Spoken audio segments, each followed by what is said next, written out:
స్కూల్లోకొచ్చేసింది. Teacher కోసం ఎదురుచూస్తున్న పిల్లలకు కొండచిలువ కనబడటంతో భయపడి పరుగులు పెట్టారు. మెదక్ జిల్లాలోని నారాయణఖేడ్లో నెహ్రూ నగర్ ఉర్దూ మీడియం స్కూల్లోకి ఈ కొండచిలువ వచ్చింది. ఫారెస్ట్ డిపార్ట్మెంట్ కు సమాచారం ఇచ్చామని చెప్పారు స్కూల్ టీచర్లు. నల్గొండ జిల్లాలోని గోశాలలో విషాహారం తిని 11 ఆవులు చనిపోయాయి. మట్టపల్లి నరసింహస్వామి పుణ్యక్షేత్రం దగ్గర ఈ గోశాల ఉంది. హైదరాబాద్, చౌటుప్పల్ ప్రాంతాల్లోని రసాయన పదార్థాలను తీసుకొచ్చి కృష్ణా పరివాహక ప్రాంతంలో పడేస్తున్నారు వ్యాపారులు. ఈ ప్రాంతంలో మేతకెళ్లిన ఆవులు విష పదార్థాలు తిని చనిపోయాయి.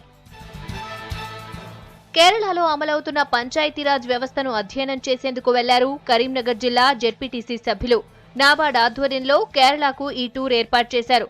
ప్రత్యేక బస్సులో సభ్యులంతా కలిసి వెళ్లారు. ఎంపీ వినోద్ కుమార్ జెండా ఊపి టూర్ను ప్రారంభించారు.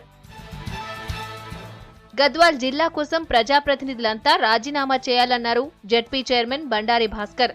కాంగ్రెస్ నాయకుల యాగాలతో జిల్లా రాదన్నారు. టీఆర్ఎస్ పార్టీ నుంచి ఎన్నికైన సభ్యులు గద్వాల్ జిల్లా కోసం రిజైన్ చేస్తామన్నారు. కాంగ్రెస్ నాయకులు కూడా రాజీనామా చేసి ఎన్నికల్లో పోటీ చేయకూడదన్నారు. వరుస చోరీలకు పాల్పడుతున్న దొంగలను అరెస్ట్ చేశారు మహబూబ్ నగర్ జిల్లా పోలీసులు. షాద్నగర్లోని 14 ప్రాంతాల్లో దొంగతనాలు చేసిన కొమ్ము శ్రీనును అరెస్ట్ చేశారు.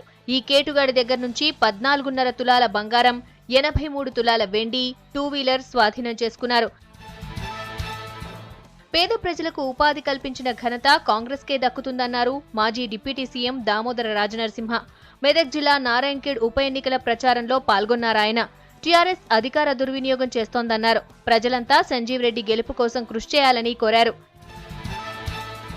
నిజామాబాద్ జిల్లాలోని అన్ని గ్రామాలు ఆదర్శ గ్రామాలుగా నిలవాలన్నారు కలెక్టర్ యోగితా రాణా. ఆదర్శ గ్రామాలు, స్వచ్ఛ భారత్ పై జరిగిన అవగాహన సదస్సులో పాల్గొన్నారు కలెక్టర్. స్థానిక ప్రజాప్రతినిధులు గ్రామాల్లో అవసరాలు తీర్చాలన్నారు. ఉపాధి హామీలో జిల్లా నంబర్ 1 ప్లేస్లో నిలవడం సంతోషంగా ఉందన్నారు కలెక్టర్ యోగితా రాణా. వచ్చే పార్లమెంట్ సమావేశాల్లో బీసీ సప్లాన్ చట్టం అమలు చేయాలని కోరుతూ చేపట్టిన బస్సు యాత్ర నిజామాబాద్ కు చేరుకుంది. జిల్లాలోని బీసీ సంఘాలు, ప్రజా సంఘాల నేతలు చేస్తున్న ఈ యాత్రకు స్థానిక సభ్యులు స్వాగతం పలికారు.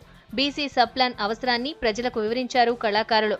పార్లమెంట్ సమావేశాల్లో బీసీ సప్లాన్ అమలు చేసి ప్రత్యేక ప్యాకేజీ ఇవ్వాలని డిమాండ్ చేశారు.